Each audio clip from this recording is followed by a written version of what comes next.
Hi friends, Baakiyalakshmi serial next promo என்ன மாதிரியான ட்விஸ்டாக்க போகுதுன்னு பார்க்கலாம். பாக்கியா அமைதியாக உட்காந்துட்டு இருக்காங்க. இப்போ நம்ம கோபியை அப்சர்வேஷன்ல இருந்து நார்மல் வார்டுக்கு ஷிஃப்ட் பண்ணுறாங்க. ஷிஃப்ட் பண்ணதும் நம்ம கோபியோட மைண்டில் பாக்கியங்கிற பேர் மட்டும்தான் வருது. உடனே ஈஸ்வரி, பாக்கியா உன்னதான் அவன் கூப்பிடுறான், நீ போயிட்டு அவனை பாருன்றாங்க. அதுக்கு பாக்கியா, இல்லத்த என்னால அப்படி போய் பார்க்க முடியாது, நீங்கள் தானே இருக்கீங்க, நீங்கள் போங்கன்றாங்க.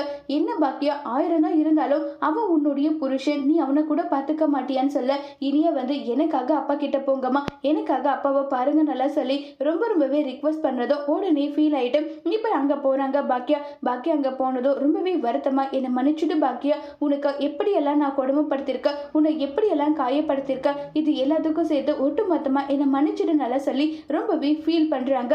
இதை கேட்டதுமே நம்ம கோபி ஃபீல் பண்ணி மன்னிப்பு கேட்குறாங்க. பாக்கியா, முதல்ல உங்களுடைய உடம்பு சரியாகி வரட்டும், அதுக்கப்புறம் எதாக இருந்தாலும் பார்த்துக்கலாம், எப்படினாலும் பேசிக்கலாம் சரியான்னு சொல்லிட்டு ஃபீல் பண்ணிட்டே பேசிக்கிட்டு இருக்காங்க.